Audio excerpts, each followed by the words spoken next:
Good morning students. Next நம்ம பார்க்க போகிறது செக்ஸ் ரேஷியோ. அப்படின்னா என்னென்னா பாலின விகிதம்.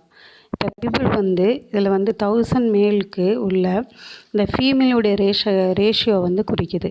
இது பர்டிகுலர் பீரியடில் மேல் அண்ட் ஃபீமேலுடைய செக்ஸ் ரேஷியோ மெஷர் பண்ணவும், அடுத்தது செக்ஸ் ஈக்குவாலிட்டியை ஃபெமிலியர் ஆக்குறதுலேயும் இம்பார்ட்டனாக இண்டிகேட்டர் பண்ணுது. இதில் இந்த ஷெட்யூலில் நீங்கள் பார்த்தீங்கன்னா இந்த செக்ஸ் ரேஷியோவில் இந்த சென்சஸ் இயர், எந்தெந்த இயரில் சென்சஸ் எடுத்தாங்க, அடுத்தது செக்ஸ் ரேஷியோ, இதில் number of female per 1000 males. அப்படின்னா என்னென்னா பாலின விகிதம் 1000 ஆண்களுக்கு உள்ள பெண்கள் வீதம். இப்போ 1951 946, 2001 933, 2011 940. இதில் இந்தியாவில் ஃபீமேலை விட இந்த மேலை இந்த மல்டிபிளினுடைய ரேஷியோ அதிக ஃபேவராக இருக்குது. இதில் கேரளாவில் பார்த்திங்கன்னா 2011 அந்த சென்சஸின்படி 1084ங்கிற அளவில் இந்த அடல்ட் செக்ஷனுடைய ரேஷியோ இருந்துச்சு. இதில் எண்டில் 2011 எடுத்த அந்த பாப்புலேஷனுடைய சென்சஸின்படி அந்த செக்ஸ் ரேஷியோ இன்க்ரீஸ் ஆகி இருக்குது. 2011 படி ஹரியானாவில் இந்த லோயஸ்ட் செக்ஸ் ரேஷியோவான இந்த 877ம், கேரளா மற்ற அந்த அதர் ஸ்டேட்ஸில் விட இந்த ஃபீமேல் செக்ஸ் ரேஷியோ இன்க்ரீஸ் ஆகி 1000 மேலுக்கு 1084 ஃபீமேலை கொண்டிருக்கு. அடுத்த ஹெட்டிங் பார்த்திங்கன்னா லைஃப் எக்ஸ்பெக்டன்சி அட் பர்த். அப்படின்னா என்னென்னா பிறப்பின் போது வாழ்நாள் எதிர்பார்ப்பு. இப்போ பர்த்தும்போது இந்த எக்ஸ்பெக்ட் பண்ணக்கூடிய அந்த லைஃப் நாளுடைய அளவு தான் என்னென்னா லைஃப் எக்ஸ்பெக்டன்சி அப்படின்னு இண்டிகேட்டட் பண்ணப்படுது. இந்த லைஃப் எக்ஸ்பெக்டன்சி உடைய பீரியட் இன்க்ரீஸ் ஆகி வருது. இந்த டெத் ரேஷியோ அதிகமாக இருக்கும்போது இந்த லைஃப் எக்ஸ்பெக்டன்சி கம்மியாகவும், அடுத்தது அதுக்கு டெத் ரேட் கம்மியாக இருக்கும்போது லைஃப் எக்ஸ்பெக்டன்சி அதிகமாகவும் இருக்குது. இது இன்னொரு வகையில் நம்ம சொல்கிறதுனா அதிகம் லைஃபுடைய எக்ஸ்பெக்டன்சி காலம் கம்மியான அந்த டெத்துடைய ரேஷியோவும், அந்த குறைஞ்ச லைஃப் எக்ஸ்பெக்டன்சியோடைய பீரியட் அதிகமான டெத் ரேஷியோவையும் இண்டிகேட்டர் பண்ணப்படுது. அடுத்தது ஷெட்யூல். இந்த லைஃப் எக்ஸ்பெக்டன்சியோட ஷெட்யூலில் நம்ம பார்க்கலாம். இயர், மேல், ஃபீமேல், ஓவரால். இதில் பார்த்திங்கன்னா இப்போ 1951 இந்த மேலில் 32.5 இருக்குது, ஃபீமேல் 31.7 இருக்குது, ஓவராலாக எவ்வளோ இருக்குன்னா 32.1. அடுத்தது 1991 58.6, அடுத்தது 59.0, 58.7, 2001 61.6, 63.3, 32.5. அடுத்தது 62.5, 2011 62.6, 64.2, 63.5. இப்போ இந்த டியூரிங்கில் இந்த 1901 to 1911 இந்த இயர் பீரியடில் லைஃப் எக்ஸ்பெக்டன்சி ரேஷியோ 23 இயர்ஸை மட்டும்தான் இருக்குது. இதில் 2011 63.5 இயர்ஸ் என்ற அளவில் இன்க்ரீஸ் ஆகி, இது முக்கியமான ரீசன் டெத் ரேஷியோ ஒரு பர்டிகுலர் அளவுக்கு கம்மியானதாகும். இருந்தாலும் மற்ற டெவலப் கண்ட்ரிஸோட கம்பேர் பண்ணையில் இந்தியாவுடைய லைஃப் எக்ஸ்பெக்டன்சி பீரியட் கம்மி தான். இப்போ நெக்ஸ்ட்டு லிட்டரசி ரேஷியோ. லிட்டரசி ரேஷியோன்னு என்னென்னா எழுத்தறிவு விகிதம். இப்போ இந்த டோட்டல் பாப்புலேஷனுடைய லிட்டரசியை பெற்றவங்க எண்ணிக்கை இந்த ரேஷியோவில் இது இண்டிகேட்டட் பண்ணப்படுது. 1951 மேல் 1/4, ஃபீமேல் 1/12 அளவில் தான் இந்த லிட்டரசி பெற்றோருடைய எண்ணிக்கை இருந்துச்சு. ஆவரேஜாக 1/6 மட்டும்தான் இந்த லிட்டரசி லிட்ரஸியை பெற்றவங்களாக இருந்தாங்க. 2011 வந்து மேல் வந்து 82%, ஃபீமேல் வந்து 65.5% அளவில் ஒட்டு மொத்த அந்த அந்த லிட்ரஸியுடைய ரேஷியோ வந்து 74.04% ஆகும். இது மற்ற டெவலப்ட் கண்ட்ரீஸை அடுத்தது இந்த ஸ்ரீலங்காவை காட்டிலும் இது மிகவும் கம்மியானதாகும். அடுத்தது வந்து இதில் வந்து ஒரு ஷெட்யூல் இருக்குது. Literacy ratio, census year, literate person, male, female. இதில் வந்து சென்சஸ் இயர்னால் கணக்கெடுப்பு ஆண்டு. அடுத்தது வந்து லிட்டரேட் பர்சன்னா கல்வியறிவு பெற்றவங்க. அடுத்தது வந்து மேல்னால் உங்களுக்கு தெரியும், ஃபீமேல்னால் தெரியும். 1951 வந்து 18.3, அடுத்தது 27.2, 8.9. அடுத்தது வந்து 2011 வந்து 64.8, 75.3, 53.7. 2011 வந்து 74.04, அடுத்தது 82.1, 65.5. இப்போ மேலும் ஃபீமேல் இருந்து இந்த லிட்டரேட் பர்சன் வந்து எவ்வளோ முடிச்சிருக்காங்க, எவ்வளவு கல்வியறிவு பெற்றிருக்காங்கங்கிறதும் இப்போ நம்ம தெரிஞ்சுக்கிட்டோம். இதில் வந்து பார்த்திங்கன்னா கேரளாவில் வந்து 92% வந்து உடன் அதிகமான அந்த லிட்டரேட் ரேஷியோவும், நெக்ஸ்ட்டாக கோவா 82% லிட்டரேட் ரேஷியோவும், ஹிமாச்சல பிரதேஷ் 76%, மகாராஷ்டிரா 75%, அடுத்தது தமிழ்நாடு 74%. நெக்ஸ்ட்டு பிளேசஸை வந்து இது பிடிக்குது. 2011 படி பீகார் வந்து 53% கம்மியான லிட்டரேட் ரேஷியோவாக பெற்ற ஒரு ஸ்டேட்டாக இது இருக்குது. நெக்ஸ்ட்டு வந்து பார்த்திங்கன்னா நேச்சுரல் ரிசோர்ஸஸ்னால் என்னென்னா இயற்கை வளங்கள். ஒரு நாட்டில் வந்து நேச்சுரலாக பெறக்கூடிய ரிசோர்ஸஸை வந்து என்னன்னு சொல்கிறோம், நேச்சுரல் ரிசோர்ஸஸ்ன்னு சொல்கிறோம். இதில் வந்து எதுன்னு பார்த்திங்கன்னா இதில் ஃபாரஸ்ட், வாட்டர், மினரல்ஸ், அடுத்தது வந்து எனர்ஜி, இதெல்லாம் ஒரு முக்கியமான நேச்சுரல் ரிசோர்ஸஸ் ஆகும். இதில் அதிகமான நேச்சுரல் ரிசோர்ஸஸை கொண்டுள்ள இந்தியா பெருவாரியமாக மேக்ஸிமம் பார்த்திங்கன்னா புவர் பீப்புளை மட்டும்தான் வச்சுருக்கு. அடுத்தது நேச்சுரல்னு வந்து நமக்கு வேரியஸ் கிளைமேட்டையும், அடுத்தது இரிகேஷனையும், அடுத்தது செவரல் ரிவர்ஸையும், அடுத்தது பவர் எனர்ஜியும், அதிகமான ரிச் மினரல்ஸையும், ஃபாரஸ்ட்டையும், அடுத்தது செவரல் அந்த சாயில் ரிசோர்ஸஸையும் நமக்கு அளிக்குது. இப்போ இதில் வந்து டைப்ஸ் ஆஃப் நேச்சுரல் ரிசோர்ஸஸை பாருங்கள். இப்போ வந்து ரினியூவபிள் ரிசோர்ஸஸ்னால் புதுப்பிக்கக்கூடிய வளங்கள். இதில் வந்து பார்த்திங்கன்னா நீண்ட காலங்களாக இது ஒரு சஸ்டைனபிளாக இருக்கக்கூடிய, மீண்டும் க்ரியேட் ஆகக்கூடிய அந்த ரிசோர்ஸஸை தான் நம்ம சொல்கிறோம்னா இந்த ரினியூவபிள் ரிசோர்ஸஸ்னு நம்ம சொல்கிறோம். எக்ஸாம்பிளாக பார்த்திங்கன்னா ஃபாரஸ்ட்னால் உங்களுக்கு தெரியும். அடுத்தது வைல்ட் லைஃப், வனவிலங்குகள், விண்டுனா உங்களுக்கு தெரியும். அடுத்தது வந்து அந்த பயோமாஸ், அடுத்தது டைடல், ஹைட்ரோ எனர்ஜிஸ் எக்ஸட்ரா. இப்போ நான் ரினியூவபிள் ரிசோர்ஸ்னால் மீண்டும் க்ரியேட் பண்ண முடியாத, அந்த நிலைத்து நிற்க முடியாத விதை தான் நம்ம என்ன சொல்கிறோம்னா நான் ரினியூவபிள் ரிசோர்ஸஸ்ன்னு நம்ம சொல்கிறோம். இப்போ எக்ஸாம்பிளாக பார்த்திங்கன்னா இப்போ இந்த ஃபாசில் ஃபியூல்ஸ், அடுத்தது ஃபாசில் ஃபியூல்ஸ்னால் என்ன, படிம எரிபொருள்னு அர்த்தம். கோல் நிலக்கரி, பெட்ரோலியம் உங்களுக்கு தெரியும். அடுத்தது மினரல்ஸ் கனிமங்கள்னு அர்த்தம். அடுத்தது லேண்ட் ரிசோர்ஸஸ். இப்போ லேண்ட் ரிசோர்ஸஸில் நம்ம அப்படின்னா என்னென்னா மண் வளம். இதில் வந்து இந்தியாவுடைய டோட்டல் ஏரியாவில் 30 to 8 lakhs இந்த ஸ்கொயர் கிலோமீட்டரில் இந்த சர்ஃபேஸில் வந்து வேர்ல்டில் வந்து 7th பிளேஸை வந்து இது இருக்குது. இந்த வேர்ல்ட் லேண்ட் ஏரியாவில் 2.42% ஆகும். இந்தியாவில் வந்து இந்த லேண்ட் ஏரியாவில் வந்து உண்மையிலுமே ஒரு பிக் கண்ட்ரி என்ற போதும் ஒரு லார்ஜஸ்ட் வந்து அந்த பாப்புலேஷனுடைய மெஷர்னால் இந்த லேண்ட்மேன் ரேஷியோ வந்து நாட் ஃபேவரபுளாக இல்லை.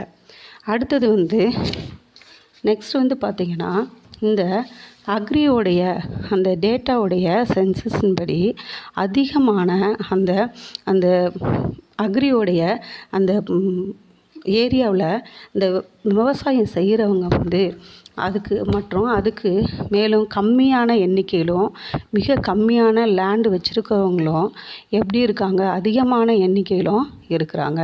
இந்த லேண்ட் வந்து எப்படி இருக்குன்னா டிவைடட் ஆகி மேலும் டிவைடட் ஆகி அதிகமாக இருக்கக்கூடுங்கிறத இது வந்து காட்டுது. அடுத்தது வந்து பார்த்திங்கன்னா ஃபாரஸ்ட் ரிசோர்ஸஸ்னால் என்னென்னா வனவளம். இப்போ 2007 வந்து சென்சஸின் படி இந்தியாவோட ஃபாரஸ்ட் வந்து 79.0 மில்லியன் ஹெக்டேர், அதாவது மொத்த ஜாகிரபிக்கல் ஏரியாவில் வந்து இந்த 21.02% of the total geographical area. இதில் வந்து பார்த்திங்கன்னா இதில் இந்த டென்ஸ் ஃபாரஸ்ட் வந்து 31.90 மில்லியன் ஹெக்டேர் ஃபாரஸ்ட்டும், ஓரளவு இந்த டென்ஸ் ஃபாரஸ்ட்டும் 28.84 மில்லியன் ஹெக்டேர் ஃபாரஸ்ட்டும் இது வந்து எப்படி இருக்குன்னா ஓப்பன் ஃபாரஸ்ட்டாக இருக்குது. அடுத்தது வந்து பார்த்திங்கன்னா இம்பார்ட்டண்ட் மினரல் ரிசோர்ஸஸ். இதில் வந்து எப்படின்னா முக்கியமான கனிம வளங்கள். இதில் ஃபஸ்ட்டு வந்து என்ன வருது அப்படின்னா அயன் ஓர். இந்தியாவில் வந்து இந்த ஹை குவாலிட்டிஸான அயன் ஓர் வந்து அபவுண்டன்ஸாக கிடைக்கிது. அபவுண்டன்ஸ் அப்படின்னா என்னென்னா அபரிவிதமாக. அடுத்தது வந்து பார்த்திங்கன்னா இந்த அயன் ஓர் வந்து 14,630 மில்லியன் டன். அடுத்தது இந்த அயன் ஓர் வந்து 10,619 மில்லியன் டன் அளவுக்கு வந்து அந்த அயன் ஓர் வந்து நமது கண்ட்ரியில் வந்து ஒரு ஸ்டாக் இருக்குது. இந்த ஹேமனைட்டட் அயன் ஓருங்கிறது வந்து அதிகமாக இந்த சத்தீஸ்கர், ஜார்க்கண்ட், ஒடிசா, கோவா அண்ட் கர்நாடகா பிளேசஸில் வந்து கிடைக்கிது.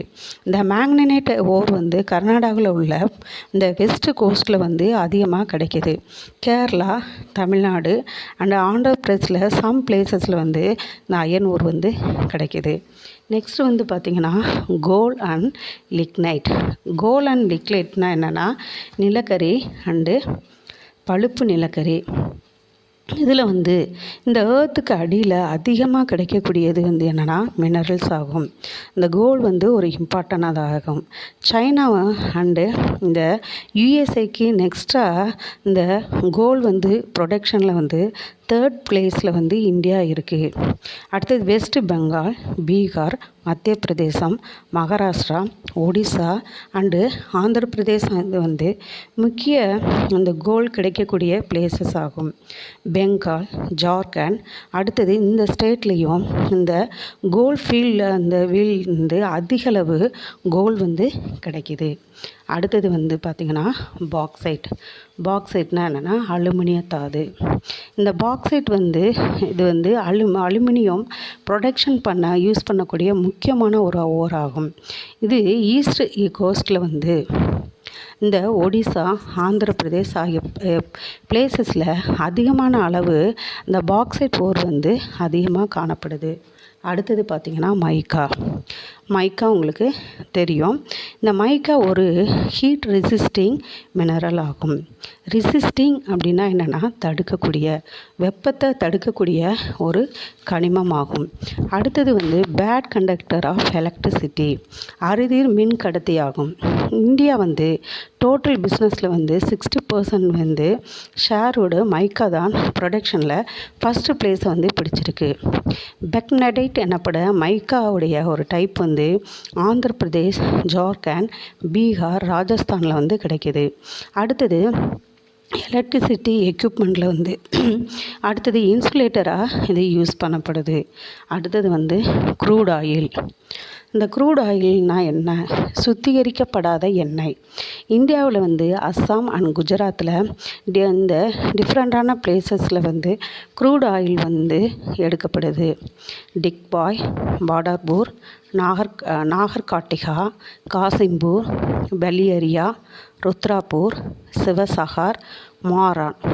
இதில் வந்து அஸ்ஸாமில் வந்து மெனி பிளேசஸ்லையும், அடுத்தது காம்பே அந்த இதில் வந்து அங்லேஸ்வர் அண்டு காலோஸ் இது வந்து குஜராத்துடைய மெனி பிளேசஸ்லையும் முக்கியமான இந்த ஆயில் ரிசோர்ஸஸ் வந்து கிடைக்கக்கூடிய ஒரு பிளேசஸ் ஆகும். அடுத்தது வந்து கோல்டுனா தெரியும் உங்களுக்கு, தங்கம். இந்தியாவில் வந்து கம்மியான அளவு வந்து அந்த கோல்டு இந்த ரிசர்வ்ஸோடைய இருக்குது. அடுத்தது இதில் த்ரீ இம்பார்ட்டன்ட் அந்த கோல்ட் ஃபீல்டு வந்து பகுதி வந்து இருக்குது. அடுத்தது நம்ம இந்தியாவில் வந்து கர்நாடகாவிலேருந்து கோலார் டிஸ்ட்ரிக்டில் உள்ள அந்த கோலார் கோல்டு ஃபீல்ட்லையும் ராய்ச்சூர் டிஸ்ட்ரிக்டில் வந்து ஹட்டிங்கிற அந்த கோல்டு ஃபீல்டும் இரண்டும் கர்நாடகாவில் மட்டும்தான் இருக்குது. மற்றும் ஆந்திர பிரதேசத்தில் வந்து அனந்தபூர் டிஸ்ட்ரிக்டில் வந்து உள்ள ராம்கிரி கோல்டு ஃபீல்டும் ஓரளவு கோல்டு வந்து கிடைக்கிது. அடுத்தது வந்து டைமண்ட்னா என்ன? வைரம். இந்த யூனிசெஃபுடைய அந்த அறிக்கையின்படி இந்த கண்ட்ரி ஃபுல்லாக அந்த 4582,000 கேரட் டைமண்ட் வந்து கிடைக்கிது. அதில் வந்து அதிகமாக அந்த மத்திய பிரதேசத்தில் உள்ள பன்னாவிலும், ஆந்திர பிரதேசத்தில் கர்னூல் டிஸ்ட்ரிக்டில் வந்து ராமல்லா கோட்டா என்ற பிளேஸ்லையும் அந்த கிருஷ்ணா ரிவருடைய பேசினில் கிடைக்கிது. இந்த நியூவாக ராய்ப்பூர் இம்பர்லி அந்த ஃபீல்டு வந்து ராஜ்பூர் அண்டு சத்தீஸ்கருடைய பாஸ்டர் டிஸ்ட்ரிக்ட்லேயும் டிஸ்கவர் பண்ணப்பட்டிருக்கு. ஒடிசாயுள்ள நியூபடா அண்டு பார்கர் டிஸ்ட்ரிக்டில் ஆந்திராவில் அந்த நாராயணபேட் மத்தூர் கிருஷ்ணாவுடைய அந்த ரீஜியன்லேயும், கர்நாடகாவில் ராய்ச்சூர் குல்பர்கா டிஸ்ட்ரிக்டில் ரைசூர் ஆகிய சில இந்த டைமண்ட் கிடைக்கக்கூடிய மற்ற பிளேசஸ் ஆகும். நெக்ஸ்ட்டு வந்து பார்த்திங்கன்னா இன்ஃப்ராஸ்ட்ரக்சர்னால் என்ன? கட்டமைப்பு வசதிகள். நெக்ஸ்ட்டு இந்த இன்ஃப்ராஸ்ட்ரக்சர் டெவலப்மெண்ட்ங்கிறது வந்து டிஃப்ரெண்ட்டான க்ரோத்துக்கு உதவக்கூடிய வகையில் உள்ள இன்ஃப்ராஸ்ட்ரக்சர் ஆகும். இது 2 டைப்ஸ் ஆகும். ஃபஸ்ட் ஒன் வந்து எக்கனாமிக் இன்ஃப்ராஸ்ட்ரக்சர், செகண்ட் ஒன் வந்து அந்த சொசைட்டி அந்த இன்ஃப்ராஸ்ட்ரக்சர். இதில் வந்து ஃபஸ்ட்டில் வந்து பார்த்திங்கன்னா இந்த எக்கனாமிக் இன்ஃப்ராஸ்ட்ரக்சரில் வந்து இந்த பொருளாதார கட்டமைப்பு, இதில் வந்து உடைய அந்த வசதிகள் வந்து கண்ட்ரியுடைய ப்ரொடக்ஷன் அண்ட் டிஸ்ட்ரிபியூஷனுடைய அந்த வசதிக்கு யூஸ் பண்ணுறதாகும். எக்ஸாம்பிளாக பார்த்திங்கன்னா இந்த ரயில்வேஸ். அதுக்கு அடுத்தது ட்ரக்ஸ்னால் உங்களுக்கு தெரியும் என்னென்னா சரக்கு வாகனங்கள். போஸ்ட் தபால். அடுத்தது வந்து டெலிகிராஃப் ஆஃபீஸ் தகவல் தொலைத்தொடர்பு நிலையங்கள். அடுத்தது போர்ட் துறைமுகங்கள். கேனல் கால்வாய்கள். அடுத்தது பவர் பிளான்ட் மின் உற்பத்தி நிலையங்கள். அடுத்தது பேங்க்ஸ் வங்கிகள். அடுத்தது வந்து இன்சூரன்ஸ் கம்பெனி காப்பீட்டு நிறுவனங்கள். இதெல்லாம் எதுக்கு ஆகுதுன்னா எக்கனாமிக் இன்ஃப்ராஸ்ட்ரக்சருக்கு ஹெல்ப் பண்ணுது. இது வந்து குட்ஸ் அண்ட் சர்வீஸோடைய ப்ரொடக்ஷனுக்கு இது ஹெல்ப் பண்ணுது. நெக்ஸ்ட்டு வந்து டிரான்ஸ்போர்ட்டில் நம்ம என்ன பார்க்கலாம்னா இந்த சஸ்டைனபிளாக எக்கனாமிக்ஸ் க்ரோத்துக்கு எல்லா பிளேசஸ்களையும் நல்லா கனெக்டட் ஆகக்கூடிய அந்த உள்ள அந்த அந்த டிரான்ஸ்போர்ட் சிஸ்டம் வந்து இது தேவைப்படுது. இந்தியாவில் வந்து இந்த டிரான்ஸ்போர்ட் சிஸ்டம் வந்து எப்படி இருக்குது அப்படின்னு பார்த்திங்கன்னா குட் நெட்வொர்க் ரயிலாக இருக்குது. அடுத்தது வந்து பார்த்திங்கன்னா ரோடு, அடுத்தது coastal shipping and air transport. இந்த இதில் என்ன இருக்குது அப்படின்னா நல்ல இன்ஃப்ராஸ்ட்ரக்சரை பெற்றிருக்கு. இந்த ரோட் டிரான்ஸ்போர்ட்டில் வந்து 30 lakhs கிலோமீட்டர் இந்த லென்த்தை கொண்ட அந்த ரோடாக இந்த வேர்ல்ட்லேயே ஒரு லார்ஜஸ்ட் உடைய அந்த ரோடாக அந்த டிரான்ஸ்போர்ட்டுக்கு கொண்ட ஒரு கண்ட்ரியாக இது திகழுது. இந்த ஏஷியாவிலேயே மிகப்பெரிய அந்த ரயில் ட்ராக் உடைய வழியிலையும் இந்த வேர்ல்ட்லேயே 4th பிளேசஸில் வந்து அந்த டிரான்ஸ்போர்ட்டு உடைய அந்த ஸ்ட்ரக்சராக இது காணப்படுது. இதில் வந்து இந்தியாவில் வந்து அந்த ரயில்வே ட்ராக்குடைய லென்த்து உள்ளது 63,000 கிலோமீட்டர் ஆகும். இதில் வந்து 13,000 கிலோமீட்டர் உடைய எது இருக்குன்னா எலக்ட்ரிஃபைடாக மாறி இருக்கு. எலக்ட்ரிஃபைடானா மின்மயமாக்கப்பட்டிருக்கு. இந்தியாவில் வந்து இம்பார்ட்டண்டான அந்த போர்ட் வந்து கொல்கட்டா, மும்பை, சென்னை, விசாகப்பட்டினம். இதில் கோவாங்கிற அந்த பிளேஸில் வந்து 90% வந்து எப்படி இருக்குது பார்த்திங்கன்னா சீபோன் ட்ரெண்டாக இருக்குது. இதில் வந்து வேர்ல்ட்லேயே பல பிளேசஸில் வந்து இந்த கார்கோ கேரியர்ஸ் ஆகும், ட்ராவலர்ஸ் வந்து அந்த ஷிப்பில் வந்து அந்த திங்ஸை வந்து இறக்கக்கூடிய பிளேஸ் ஆகும், வேர்ல்டில் வந்து அதிகமான பேசஞ்சர் வந்து போகக்கூடிய இடங்களாகவும் இது இருக்குது. இந்தியாவில் வந்து முக்கியமான அந்த சிட்டிஸ் வந்து எப்படி இருக்குது அப்படின்னு பார்த்திங்கன்னா இது வந்து ஒரு டொமஸ்டிக் அந்த ஏர் சர்வீஸ் ஆகும். இந்தியன் ஏர்லைன்ஸ் அண்டு அந்த ப்ரைவேட் அந்த ஏர்லைன்ஸையும் இது செய்து வருது. இதில் வந்து எப்படி இருக்குது பார்த்திங்கன்னா இந்த இன்டர்நேஷ்னல் ஏர்போர்ட் சர்வீஸ் வந்து இன்டர்நேஷ்னல் ஏர்போர்ட் சர்வீஸ் வந்து ஏர் இந்தியன் நிறுவனம் வந்து இது வழங்கி வருது. அடுத்தது வந்து பார்த்திங்கன்னா இந்தியன் ரயில்வே என்ன பண்ணுது, இந்த ஒய்ஃபைங்கிற அந்த ஃபெசிலிட்டியை வந்து ஃபஸ்ட்டு வந்து இந்தியாவில் பெங்களூர் ரயில்வே ஸ்டேஷனில் தான் இது தொடங்கியிருக்கு. அடுத்தது வந்து இந்த இந்தியன்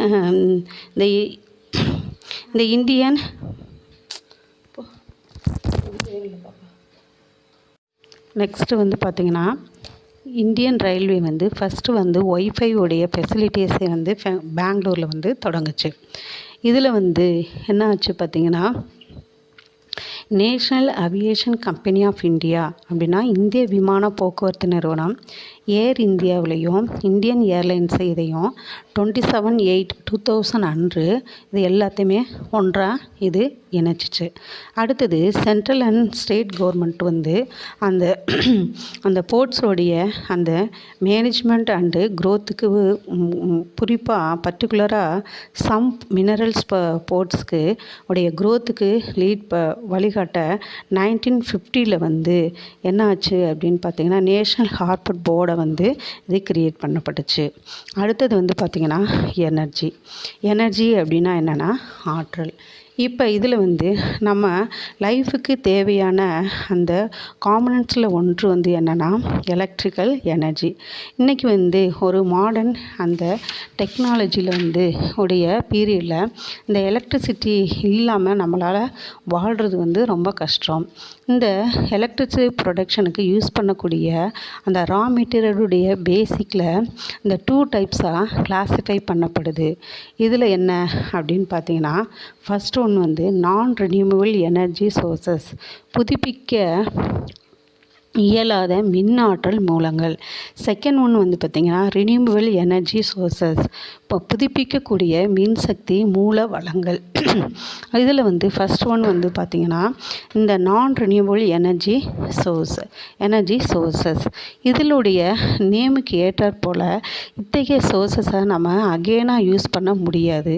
அது வந்து கம்ப்ளீட்டாக அது ஃபினிஷ் ஆயிடுச்சுன்னா அகெயினாக நம்ம க்ரியேட் பண்ண முடியாது.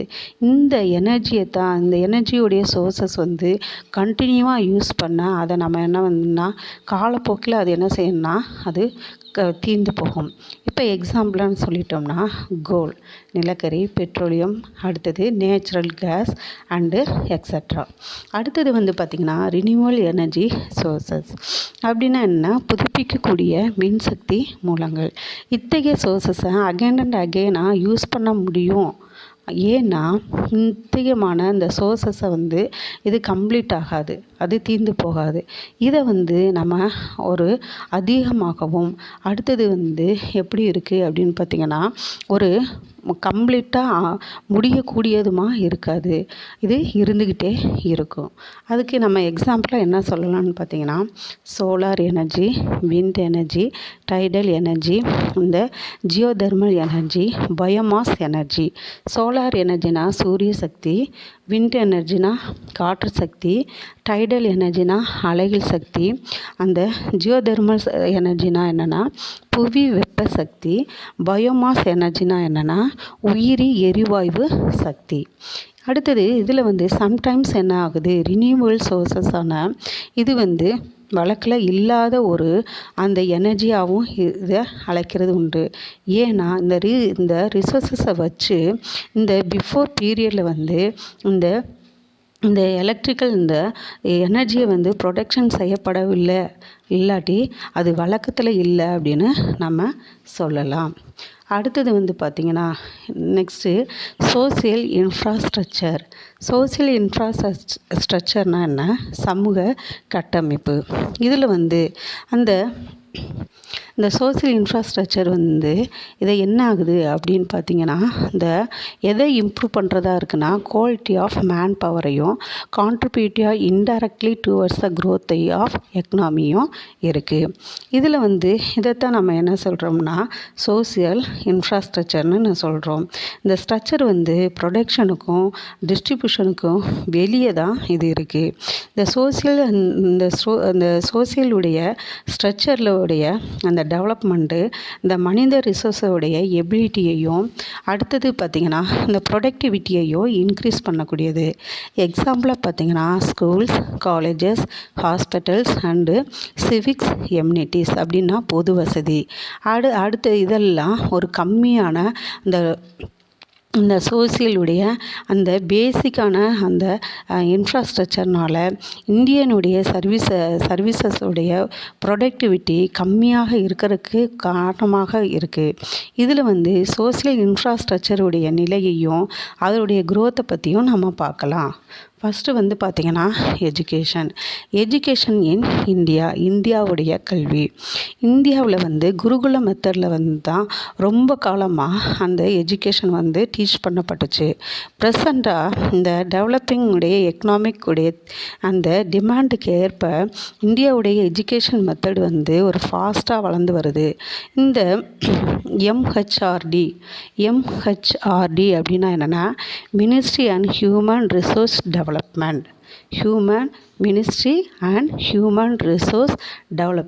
அப்படி தான் எம்ஹெச்ஆர்டி மனிதவள மேம்பாட்டு துறை அமைச்சகம்னு பேர். இது நம்ம கண்ட்ரியுடைய அந்த எஜுகேஷன் பாலிசிஸையும் அந்த பிளான்ஸையும் அது வகுத்து அதை என்ன செய்யணும்னா நடைமுறைப்படுத்தி வருது. இதில் வந்து எஜுகேஷன் சிஸ்டம் இன் இந்தியா, இந்த இந்தியாவுடைய கல்வி முறை இது 1976 வரையும் அந்த ஸ்டேட் கவர்மெண்ட்டுடைய பொறுப்பில் இருந்த எஜுகேஷன் அதுக்கு பிறகு அந்த சென்ட்ரல் அண்ட் ஸ்டேட் கவர்மெண்ட்டுடைய 2 பேருடைய சேர்ந்த ஒரு பொறுப்பில் வந்துச்சு. அடுத்தது அந்த சென்ட்ரல் கவர்மெண்ட் வந்து இது இந்த மினிஸ்ட்ரி ஆஃப் ஹியூமன் ரிசோர்ஸ் டெவலப்மெண்ட்டுக்கான அந்த இதுவுடைய காஸ்டில் வந்து இது மேற்கொள்ளுது. இந்த இந்தியனுடைய அந்த எஜுகேஷன் மெத்தடுடைய அடிப்படையில் வந்து அந்த 6 லெவலாக இருக்குது. அது என்னென்னு நம்ம பார்த்தோம்னா இந்த நர்சரி கிளாஸ்னால் என்ன? குழந்தை கல்வி. இந்த ப்ரைமரி கிளாஸ் தொடக்க கல்வி. அடுத்தது செகண்டரி லெவல் இடைநிலை கல்வி. ஹையர் செகண்டரி லெவல் மேல்நிலை கல்வி. அடுத்தது கிராஜுவேஷன் அப்படின்னா என்ன? இளங்கலை பட்டம். அடுத்தது போஸ்ட் கிராஜுவேஷன்னா முதுகலை பட்டம். இதில் வந்து எஜுகேஷன் இன்ஸ்டிடியூஷன் இன் இந்தியாவுடைய கல்வி நிறுவனங்கள். இந்தியாவுடைய இந்த எஜுகேஷன் மெத்தடு வந்து 10th + 2 அந்த மெத்தடை தான் வச்சுருக்கு. அடுத்தது வந்து ஹையர் எஜுகேஷனை பொறுத்த அளவில் கவர்மெண்ட்டும் அந்த ப்ரைவேட் எஜுகேஷன் இன்ஸ்டியூட்ஸும் அடுத்தது இந்த யூனிவர்சிட்டியும் டிஃப்ரெண்ட்டான வெரைட்டி ஆஃப் கோர்சஸையும் சப்ஜெக்டையும் வச்சுருக்கு. இந்த எது இருக்குது அப்படின்னா இந்த யூஜிஎஸ் அப்படின்னா யூனிவர்சிட்டி கிராண்ட் கமிஷன் ஆக்ட் அப்படின்னா யூஜிசி அப்படிங்கிற அந்த ஆக்டையும் அந்த யூனிவர்சிட்டியோடைய அந்த குவாலிட்டியை வந்து மெஷர் பண்ணப்படுது. அந்த எஜுகேஷனுடைய அந்த செக்டர் வந்துங்கிறது டிஃப்ரெண்ட்டான ஸ்கூல்ஸையும் காலேஜஸையும் அடுத்தது யூனிவர்சிட்டியும் இன்க்ளூட் பண்ணப்பட்டிருக்கு. இது வந்து சொசைட்டியில் வந்து ஆல் செக்ஷனுடைய பீப்புளுக்கும் ஒரு மியூச்சுவலாக அந்த ஒரு எஜுகேஷனை அணிக்கக்கூடிய ஒரு ஸ்ட்ரக்சர் ஆகும். இது வந்து எப்படி இருக்குன்னா இந்த பட்ஜெட்ஸ் ஆஃப் த எஜுகேஷன் இந்த இதோடைய அப்படின்னா 3% ஜிடிபி உடைய அந்த ஃபைனான்ஸுடைய அந்த எஜுகேஷன் டிபார்ட்மெண்ட்டுக்கு அது ஒதுக்கப்பட்டு அதிகமான அந்த ஃபைனான்ஸை வந்து அந்த ஸ்கூலுடைய எஜுகேஷனுக்கே செலவு பண்ணப்படுது. இருந்தாலும் ஒரு ஸ்டூடெண்ட்ஸுக்கு ஆகக்கூடிய அந்த எஜுகேஷனுடைய காஸ்ட் வந்து இன்னமும் எப்படி இருக்குன்னா கம்மியாக தான் இருக்குது. அடுத்தது பார்த்திங்கன்னா ஹெல்த்னால் என்னென்னா உடல் நலம். இப்போ இதில் வந்து ஹெல்த் இன் இந்தியாவில் வந்து உடல் நலம். இதில் இந்தியாவுடைய அந்த ஹெல்த் வந்து அந்த ஸ்டேட்டுடைய கவர்மெண்ட்டுடைய பொறுப்பில் இது இருக்குது. இது சென்ட்ரலுடைய இந்த central council of health and welfare இந்த மத்திய சுகாதாரம் மற்றும் இந்த நலவாழ்வு கழகம்னு அர்த்தம். இது வந்து டிஃப்ரெண்ட்டான அந்த வெல்ஃபேரான பாலிசிஸையும் அந்த பிளானையும் அது என்ன செய்யுதுன்னா நடைமுறைப்படுத்தி வருது. இதில் வந்து இந்த சென்ட்ரல் ஹெல்த் கேர் வந்து அந்த ஹெல்த் கேருடைய அட்மினிஸ்ட்ரேஷனையும் அதற்கான டெக்னிக்கலுடைய டிமாண்டையும் என்ன செய்யுதுன்னா கவனிக்குது. இந்தியாவில் வந்து ஹெல்த் கேர் வந்து இதில் வந்து டிஃப்ரெண்டான ஃபார்ம்ஸை வந்து இதில் நடக்குது. இது என்னென்ன அப்படின்னு பார்த்தீங்கன்னா ஆயுர்வேதிக் மெடிசன், அடுத்தது வந்து இந்த ப்ராக்டிஸ், அடுத்தது உனானி அண்ட் நெக்ஸ்ட் வந்து அந்த galenic and herbal care and homeopathy, allopathy, yoga இதில் வந்து நிறையா இருக்குது. இது வந்து எல்லாமே இதுக்கான ஒவ்வொன்றுக்கும் ஒரு தனித்தனியோடைய ட்ரீட்மெண்ட்டு மெத்தடும் அடுத்ததுக்கு அதற்கான ஒரு ஸ்பெஷல் கேரக்டரிஸ்டிக்ஸும் இருக்குது. இந்தியாவில் வந்து மெடிக்கல் ட்ரீட்மெண்ட்டு இது பண்ணுறதுக்கு இந்த மினிஸ்ட்ரி ஆஃப் இந்த ஹெல்த் கேர்லேருந்து நம்ம என்ன செய்யணும்னா பர்மிஷனை பெறணும். எல்லா அந்த மெடிக்கலுடைய சிஸ்டத்தில் வந்து ஒரே மினிஸ்டருடைய அண்டரில் தான் இப்போ வந்து ப்ரெசண்ட்டாக இது இருக்குது. அடுத்தது வந்து பார்த்திங்கன்னா ஹெல்த் கேர் சர்வீஸ் இன் இந்தியாவில் வந்து உடல்நல பணிகள் இது என்னென்ன இருக்குன்னு நம்ம பார்க்கலாம். இந்தியாவில் வந்து இந்த ஹெல்த் கேர் இந்த மினிஸ்ட்ரி ஆஃப் ஹெல்த்துங்கிற கீழே இது வருது. இதில் வந்து ஸ்டேட்டை பொறுத்தளவில் வந்து கேரளா அண்ட் அதர் ஸ்டேட்ஸை விட இந்த ஹெல்த் கேரில் வந்து ஒரு ஸ்பெஷல் பிளேஸை வந்து பெற்றிருக்கு. மற்ற அந்த டெவலப்ட் கண்ட்ரிஸோடைய நம்ம கம்பேர் பண்ணும்போது இந்தியாவில் வந்து ஹெல்த் கேர் வந்து ஒரு நாட் சாட்டிஸ்ஃபைடாக இருக்குது. இப்போ இலங்கையை விட இந்தியாவில் வந்து இந்த ஹெல்த் கேர் பண்ணுறதுல வந்து இது வந்து கம்மியாக இருக்குது. Next contribution of Indian economic thinkers, India பொருளாதார சிந்தனையாளர்களுடைய பங்களிப்பு. கான்ட்ரிபியூஷனாக என்னென்னா பங்களிப்பு. இதில் ஃபஸ்ட்டு யார் வராருன்னு பார்த்தீங்கன்னா திருவள்ளுவர். திருவள்ளுவர் வந்து இந்த எக்கனாமிக்குடைய கான்செப்டோடைய அந்த பீரியடால் அழிக்க முடியாத இந்த புக் ஆஃப் எத்திக்ஸ் வந்து இந்த திருக்குறளில் தான் காணப்படுது. இந்த திருவள்ளுவருடைய பீரியடை குறித்து டிஃப்ரெண்ட்டான கான்செப்ட் வந்து ஸ்காலர்ஸோடைய மத்தியில் காணப்பட்டாலும் இது வந்து பொதுவாக வந்து அந்த 3rd centuryயில் வந்து அந்த சங்கம் ஏஜில் வந்து அவருடைய பீரியடை வந்து நம்ம பார்க்கலாம். இந்த திருவள்ளுவருடைய கான்செப்ட் வந்து நடைமுறைக்கு அது ஏற்றதாக இருக்குது அப்படின்னு கருதப்படுது. இதில் வந்து இந்த திருவள்ளுவர் வந்து அதிகமான அந்த எக்கனாமிக்குடைய கான்செப்ட் வந்து அந்த திருக்குறளை வந்து 2nd பார்ட்டில் வந்து பொருட்பாவில் வந்து காணப்படுது. இந்த பொருட்பா வந்து அந்த வெல்த்தோட ரிலேஷன்ஷிப் கொண்டது. இதுவுடைய லைஃபுக்கு பேசிக்காக அறிந்தவர் வள்ளுவர். இவர் ரெயினை பற்றி அவருடைய லைஃபுக்கு பெரும் சப்போர்ட்டாக இருக்குதுன்னு அவர் கருதினார். இந்த ரெயின் தான் இந்த ஃபுட்டை நமக்கு தருது. ரெயின் தான் எக்கனாமிக்குடைய லைஃப்பில் பேசிக்கை கிரியேட் பண்ணுவதாக அவர் நம்பினார். லைஃப்ல ஒரு பேசிக்கான எக்கனாமிக்குடைய அந்த டிமாண்டுடைய அந்த அக்ரிகல்ச்சர் இந்த ரெயினை அது சார்ந்திருக்கு. இது ரூயினை சார்ந்திருக்கு அப்படின்னு சொல்கிறாரு. அந்த ரூயின்லேருந்து மீண்டும் ஒரு ப்ராஸ்பரஸாக செய்யக்கூடிய இது ரெண்டையுமே செய்கிறது உடைய தன்மையுடையது இந்த ரெயின் ஆகும் அப்படின்னு அவர் சொல்கிறாரு. அடுத்தது ஃபேக்டர் ஆஃப் ப்ரொடக்ஷன், உற்பத்தி காரணிகள். இந்த factor of production land, labour, capital, organisation and time and technology, இதை எல்லா குறித்தும் டிஃப்ரெண்ட்டான கான்செப்டை இந்த திருவள்ளுவர் எளிமையாக அவர் சொல்லியிருக்காரு. என்ன அப்படின்னு பார்த்தீங்கன்னா, குறள் 61ல் fail in harvest and competent body of men, group of men whose wealth knows no diminution are the components of an economy. அப்படின்னா என்னென்னா, பெருமவற்றில் யாமறிவது இல்லை, அறிவறிந்த மக்கள் பேர் அல்ல பிற அப்படின்னு திருவள்ளுவர் குறள் 61ல் சொல்கிறாரு. நெக்ஸ்ட்டு பார்த்திங்கன்னா அக்ரிகல்ச்சர்னால் வேளாண்மை.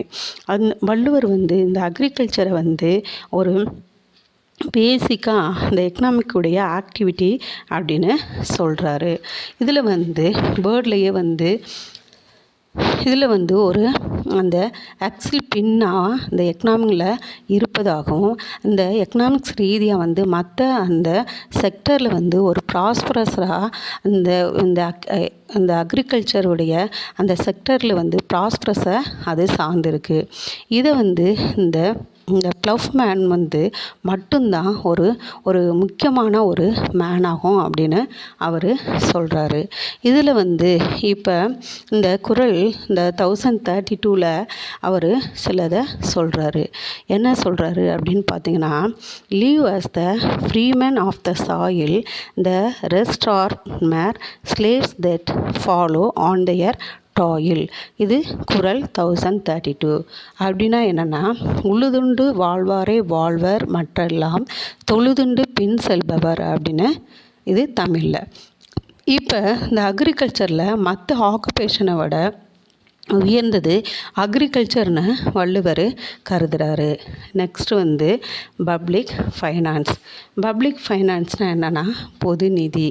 இதில் இந்த திருவள்ளுவர் என்ன சொல்கிறாருன்னா, இந்த பப்ளிக் ஃபைனான்ஸில் இதில் இந்த பப்ளிக் அந்த பப்ளிக் ரெவன்யூன்னா பொது வருவாய், பப்ளிக் காஸ்ட் பொது செலவு, அடுத்தது ஃபைனான்ஸ் அட்மினிஸ்ட்ரேஷன் நிதி நிர்வாகம். இந்த ஹெட்டிங்கில் ஒரு விரிவாக அவர் எழுதியிருக்காரு.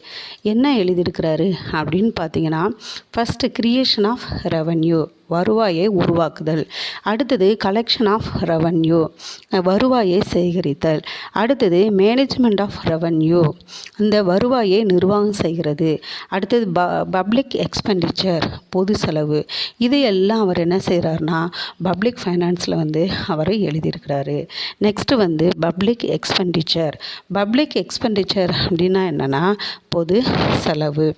இதில் வள்ளுவர் ஒரு பேலன்ஸான பட்ஜெட்டை அவர் என்ன செய்கிறாரு அப்படின்னு பார்த்தீங்கன்னா, அவர் ஒரு அறிக்கையை அவர் டிக்ளேர் பண்ணுறாரு.